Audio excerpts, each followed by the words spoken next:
ನಿನ್ನೆ ದಿವಸ ಸುಮಾರು ಒಂದು ಮಧ್ಯಾಹ್ನ ಹೊತ್ತಲ್ಲಿ ಒಬ್ಬರು ಮೈಸೂರಿಂದ ಒಬ್ಬರು ಪತ್ರಕರ್ತರು ಫೋನ್ ಮಾಡ್ತಾರೆ, ರವಿಕುಮಾರ್ ಅಂತ. ನಿಮ್ಮಲ್ಲಿ ಒಂದು ಶೂಟೌಟ್ ಆಗಿದೆ ಅಂತ ಹೇಳ್ಬಿಟ್ಟು ಅವರು ನನಗೆ ತಿಳಿಸ್ತಾರೆ. ಶೂಟೌಟ್ ಆಗಿ ತಿಳಿಸಿದರೆ ಅದರ ಬಗ್ಗೆ ಯಾವುದೇ ಮಾಹಿತಿ ಇರಲ್ಲ ಮತ್ತು ಯಾರೂ ಸಹ ಕಂಪ್ಲೇಂಟ್ ಕೊಟ್ಟಿರಲ್ಲ ಮತ್ತು ಅದು ಇನ್ಸಿಡೆಂಟ್ ಬಗ್ಗೆ ಎಲ್ಲೂ ಯಾರೂ ರಿಪೋರ್ಟ್ ಆಗಿರಲ್ಲ. ಇದನ್ನು ಮಾಡಿ ಮತ್ತೆ ಅವ್ರಿಗೆ ಪುನಃ ಫೋನ್ ಮಾಡಿ ಅವ್ರು ಕೇಳ್ತಾರೆ, ಶಂಕರ್ ಅಂತ ಅನ್ನೋರು ನಮಗೆ ತಿಳಿಸಿದರು ಅಂತ ತಿಳಿಸ್ತಾರೆ.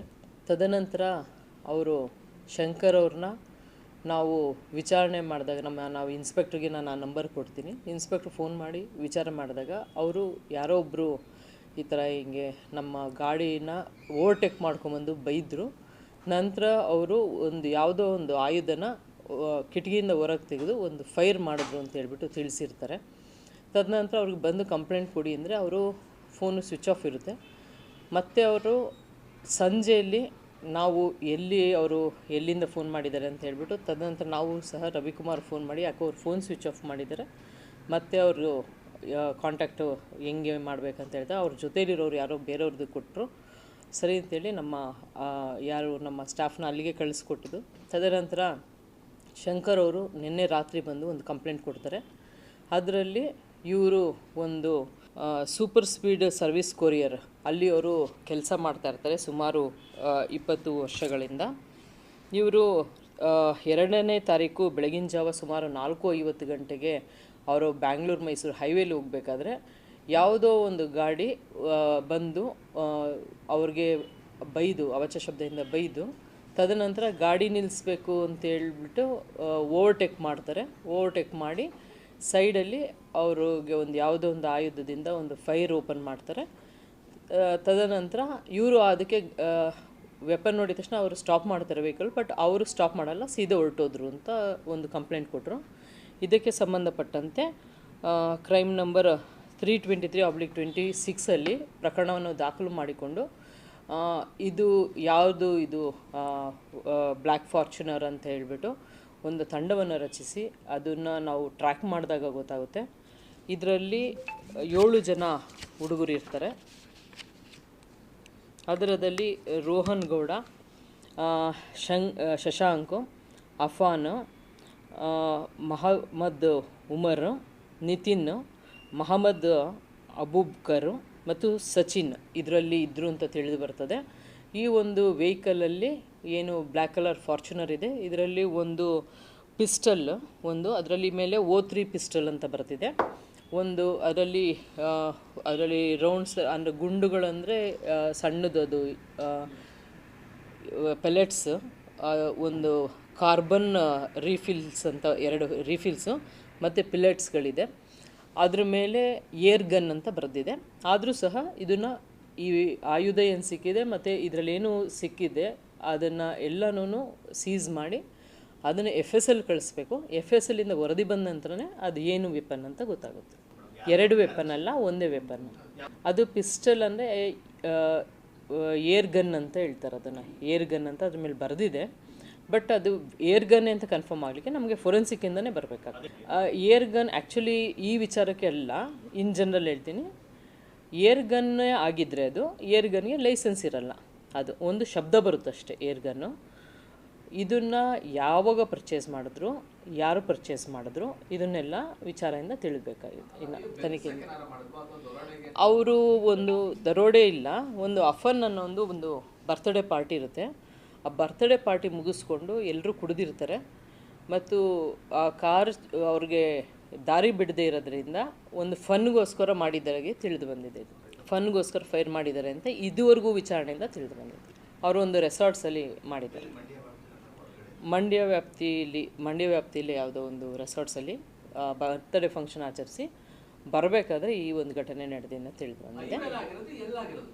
ಹೈವೇಲಿಲ್ಲ, ಈ ಅಮರಾವತಿಯಿಂದ ಮುಂದೆ ಇದು ಅಂಡರ್ ಪಾಸ್ ಬರುತ್ತಲ್ಲ, ಇದು ಒಂದು ಪೆಟ್ರೋಲ್ ಬಂಕ್ ಇದೆಲ್ಲ, ಅದು ಎದುರುಗಡೆ ಇಲ್ಲ. ಅದರಲ್ಲಿ ಏರ್ ಗನ್ನಲ್ಲಿ ಡ್ಯಾಮೇಜ್ ಆಗಲ್ಲ, ಶಬ್ದ ಬರುತ್ತಷ್ಟೆ. ಅಂದರೆ ಆ ಕಾರು ರೋಹನ್ ಗೌಡ ಅವ್ರದ್ದು. ಇದು ತೊಗೊಳ್ಬೇಕು ಇನ್ವೆಸ್ಟಿಗೇಷನಲ್ಲಿ ಆ ವೆಹಿಕಲ್. ಯಾಕೆಂದರೆ ಅದು KA05 ಅಷ್ಟೇ ಅದರಲ್ಲಿದೆ. ಬಟ್ ಆ ವೆಹಿಕಲ್ ಮೇಲೆ ನಂಬರ್ ಪ್ಲೇಟ್ ಇಲ್ಲ. ಈವರೆಗೂ ತನಿಖೆಯಲ್ಲಿ ಆ ವೆಹಿಕಲ್ಲು ರೋಹನ್ ಗೌಡ ಅವ್ರದ್ದು ಅಂತ ತಿಳಿದು ಬಂದಿದೆ. ಆದರೂ ಸಹ ಇದ್ರದ್ದು ಏನಿದೆ ಡೀಟೇಲು ಅದು ಇದರಲ್ಲಿ ಇನ್ವೆಸ್ಟಿಗೇಷನಲ್ಲಿ ಯಾರ್ದು ಹೆಸರಲ್ಲಿದೆ ಅದು ತೊಗೊಳ್ಬೇಕು. ಎಲ್ಲರೂ ಆಲ್ಮೋಸ್ಟ್ ಸ್ಟೂಡೆಂಟ್ಸು ಇದ್ದಾರೆ, ಒಂದಿಬ್ಬರು ಕೆಲ್ಸಕ್ಕೆ ಹೋಗಿ ಬಿಟ್ಟಿರೋರು ಇದ್ದಾರೆ, ಆ ಥರ ಒಬ್ರೊಬ್ರದ್ದು ಒಂದೊಂಥರ ಇದೆ. ಎಲ್ಲನೂ 23-25 ಇಯರ್ಸ್ ಅವರು ಸ್ಟೂಡೆಂಟ್ ಇದ್ದಾರೆ. ಅಲ್ಲ, ಅದು ನಂಬರ್, ಯಾಕೆಂದರೆ ನಂಬರ್ ಪ್ಲೇಟ್ ಇಲ್ಲದೆ ಓಡಿಸಿರೋದಾಗಿದ್ದರೆ ಅವರು ಯಾರಿದ್ದಾರೆ ಅವ್ರು ಕಂಪ್ಲೇಂಟ್ ಕೊಟ್ಟಿರೋರು ಅವ್ರು KA05 ನೋಡಿದ್ದೀನಿ ಅಂತ ಹೇಳ್ತಾರೆ. ಮೋಸ್ಟ್ಲಿ ಅವಾಗ ನಂಬರ್ ಪ್ಲೇಟ್ ಇತ್ತು, ತದನಂತರ ನಂಬರ್ ಪ್ಲೇಟ್ ಬಿಡ್ಸಿರ್ಬೋದು, ಅದು ಗೊತ್ತಿಲ್ಲ. ಅದು ಮುಂದಿನ ತನಿಖೆಯಲ್ಲಿ ವಿಚಾರ ಗೊತ್ತಾಗಬೇಕು. ಈಗ it's too early to decide ಏನಾಗಿದೆ ಅಂತ ಹೇಳಲಿಕ್ಕೆ. ಮುಂದಿನ ತನಿಖೆಯಲ್ಲಿ ಗೊತ್ತಾಗ್ತದೆ, ಅದೆಲ್ಲನೂ ತನಿಖೆಯಿಂದನೇ ಗೊತ್ತಾಗಬೇಕು. ಈವರೆಗೂ ಆಗಿರೋದ್ರಲ್ಲಿ ಇದುವರೆಗೂ ಅವ್ರು ಫನ್ ಮಾಡಿರೋದು ಅಂತ ಗೊತ್ತಾಗಿದೆ. ಬರ್ತ್ಡೇ ಪಾರ್ಟಿ ಮಾಡಲಿಕ್ಕೆ ಪ್ರೂಫ್ ಇದೆ. ಬರ್ತ್ಡೇ ಪಾರ್ಟಿ ಮಾಡಿ ಬರಬೇಕಾದ್ರೆ ಹಿಂಗೆ ಮಾಡಿದ್ದಾರೆ ಅಂತ ಅವ್ರು ಫನ್ಗೆ ಅಂತ ಹೇಳಿದ್ದಾರೆ. ಆಯಿತು, ಮುಂದಿನ ತನಿಖೆಯಲ್ಲಿ ಬೇರೆ ಏನಾದ್ರು ಉದ್ದೇಶ ಇದ್ದರೂ ನಾವು ಅದನ್ನು ಫೈಂಡ್ ಔಟ್ ಮಾಡ್ತೀವಿ. ಯಾವುದೂ ಪ್ರಕರಣ ಇಲ್ಲ, ಎಲ್ಲ ಸ್ಟೂಡೆಂಟ್ಸ್. ಇನ್ನು ಇವಾಗ ಜಸ್ಟ್ ಡಿಗ್ರಿ ಮುಗಿಸಿರೋರು ಇದ್ದಾರೆ, ಎಲ್ಲ ಸ್ಟೂಡೆಂಟ್ಸ್ ಇದ್ದಾರೆ. ಇದುವರೆಗೂ ಇದರಲ್ಲಿ ಅವರು ಕುಡಿದಿದ್ರಂತ ಮಾತ್ರನೇ ಗೊತ್ತಾಗಿದೆ. ಯಾವುದು ಡ್ರಗ್ಸ್ ಬಗ್ಗೆ ಯಾವುದೂ ಇದಿಲ್ಲ. ಈಗ ಮಾಡಬೇಕು, ಯಾಕೆಂದರೆ ವೈದ್ಯಕೀಯ ತಪಾಸಣೆ ಇದು ಕಾಮನ್. ಇದು ಎನಿ ಅರೆಸ್ಟ್ ಆದಮೇಲೆ ವೈದ್ಯಕೀಯ ತಪಾಸಣೆ ನಾವು ಒಳಪಡಿಸ್ತೀವಿ. ಇವ್ರನ್ನೂ ಸಹ ವೈದ್ಯಕೀಯ ತಪಾಸಣೆಗೆ ಒಳಪಡಿಸ್ತೀವಿ. ಅದಿದ್ದರೆ ಗೊತ್ತಾಗುತ್ತೆ, ಬ್ಲಡ್ ಟೆಸ್ಟಲ್ಲಿ ಗೊತ್ತಾಗುತ್ತೆ. ಯಾಕೆಂದರೆ ಇದು ಇನ್ಸಿಡೆಂಟೇ ಇದು ಅವರು ಲೇಟಾಗಿ ವರದಿ ಮಾಡಿರೋದು. ಯಾಕೆಂದರೆ ಈಗ ಫಸ್ಟು ಅವರು ಯಾರಿಗೂ ಹೇಳಲ್ಲ, ಹೊರಟೋಗ್ತಾರೆ, ಮೈಸೂರಿಗೆ ಹೋಗ್ತಾರೆ. ಅವರು ಅವ್ರ ಫ್ರೆಂಡ್ಗೆ ಯಾರಿಗೂ ಹೇಳ್ಕೊತಾರೆ. ಅವರು ರವಿಕುಮಾರ್ ಅವರು ಒಬ್ಬರು ಪತ್ರಕರ್ತರು ನನಗೆ ಫೋನ್ ಮಾಡಿದರು, ಸೀನಿಯರ್ ಜರ್ನಲಿಸ್ಟು. ಅವ್ರ ಮುಖಾಂತರನೇ ನಮಗೆ ಮಾಹಿತಿ ಗೊತ್ತಾಗಿದ್ದು. ನಿನ್ನೆ ಅವ್ರನ್ನ ಇದು ಅರೆಸ್ಟನ್ನೇ ಲೇಟ್ ನೈಟ್ ಇದೆ. ಇವಾಗ ನಾವು ಮೆಡಿಕಲ್ಗೆ ನಾವು ಮಾಡಿಸ್ತೀವಿ. ಇವ್ರನ್ನ ರೋಹನ್ಗೌಡ ಅವ್ರನ್ನ ಅಶೋಕ್ ನಗರದಲ್ಲಿ, ಇನ್ನು ಮಿಕ್ಕಿದವರೆಲ್ಲ ಸಾಂತಮ್ ಸ್ಕೂಲು ರೋಡಲ್ಲಿ ಎಲ್ಲ ಇಲ್ಲೇ ಇದ್ರು, ಮಂಡ್ಯದಲ್ಲಿ ಇದ್ರು. ಅವರು ಆ್ಯಕ್ಚುಲಿ ಅವರು ಡೈಲಿ ಟ್ರಾವೆಲ್ ಮಾಡ್ತಾ ಇರ್ತಾರೆ. ನನಗೆ ಯಾಕಬೇಕು ಅಂತ ಒಂದು ಭಯದಲ್ಲೋ ಏನಕ್ಕೆ ಅಂತ ಗೊತ್ತಿಲ್ಲ. ಅವರು ಈವನ್ ಕಂಪ್ಲೇಂಟ್ ಕೊಡಬೇಕಾದ್ರೂ ನಾವು ಕೊಡಲ್ಲ ಅಂತಲೇ ಹೇಳ್ತಾಯಿದ್ರು. ನಾವು ಇಲ್ಲ, ಇದು ಪ್ರಕರಣ ನಡೆದಿದ್ರೆ ತಪ್ಪಾಗುತ್ತೆ, ಯಾಕಂದರೆ ಇದರಿಂದ ಬೇರೆಯವ್ರಿಗೂ ತೊಂದರೆ ಆಗ್ಬೋದು, ಮುಂದೆ ಹಂಗೆ ಮಾಡಬಾರ್ದು, ಕಂಪ್ಲೇಂಟ್ ಕೊಡಿ ಅಂತ ಹೇಳ್ಬಿಟ್ಟು ನಾವು ಕಂಪ್ಲೇಂಟ್ ಅವ್ರು ಏನು ಕೊಡ್ತಾರೋ ಅದನ್ನು ನಾವು ಕಂಪ್ಲೇಂಟ್ ತೊಗೊಂಡಿದ್ವಿ. ಸ್ಥಳ ಮಾಜರಲ್ಲಿ CC ಕ್ಯಾಮ್ರಾ ಫುಟೇಜ್ ಯಾವುದೂ ಇಲ್ಲ. ನಾವು ಏನಿದೆ ಅವ್ರ ಸ್ಥಳ ತೋರಿಸಿದ್ದು, ಇನ್ನೂ ಸ್ಥಳ ಮಾಜರಿ ಇನ್ನೂ ಈಗ ಮಾಡಬೇಕು. ಈಗ ಇಟ್ಸ್ ಟೂ ಅರ್ಲಿ. ಈಗ ನೀವು ಕೇಳ್ತೀರ ಎಲ್ಲ ಕ್ವಶನ್ನು, ಇಟ್ಸ್ ಟೂ ಅರ್ಲಿ. ಇದುವರೆಗೂ ಮಾಹಿತಿಯಲ್ಲಿ ಈಗ ನಾನು ಏನು ತಿಳಿಸಿದ್ದೀನಿ ಇಷ್ಟೇ ಇರೋದು ಇನ್ವೆಸ್ಟಿಗೇಷನಲ್ಲಿ. ಇಷ್ಟು ಸಹ ನಿಮ್ಮ ಮುಂದೆ ಇಟ್ಟಿದ್ದೀನಿ. ಮುಂದೆ ಯಾವುದಾದ್ರು ತನಿಖೆಯಲ್ಲಿ ಕಂಡು ಬಂದರೆ ಖಂಡಿತ ಪ್ರತ್ಯೇಕವಾಗಿ ತಿಳಿಸ್ತೀನಿ.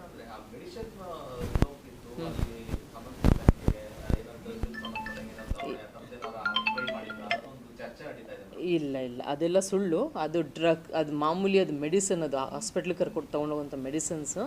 ಇವರು ಅವನೇ ಸ್ಟಾಪ್ ಮಾಡ್ತಾರೆ, ಬಟ್ ಇವ್ರೇನು ಸ್ಟಾಪೇ ಮಾಡಲ್ಲ, ವೆಹಿಕಲ್ ಸೀದಾ ಹೊರಟೋಗ್ತಾರೆ. ಏನು ಈಗ ಇದೆ ಅವರು ಕಂಪ್ಲೇಂಟು, ಅವ್ರ ವೆಹಿಕಲ್ ಸ್ಟಾಪ್ ಮಾಡ್ತಾರೆ, ಇವ್ರು ಸ್ಟಾಪ್ ಮಾಡಲ್ಲ. ಈ ಹುಡುಗರು ಸೀದಾ ಮುಂದೆ ಹೊರಟೋಗ್ತಾರೆ. ಅದಕ್ಕಂತ ಕಂಪ್ಲೇಂಟೇ ಹೇಳಿದ್ದಾರೆ.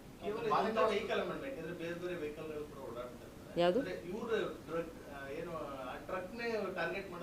ಅವರು ಹಾರನ್ ಹೊಡೆದಾಗ ಅವರು ಜಾಗ ಬಿಡಲ್ಲ.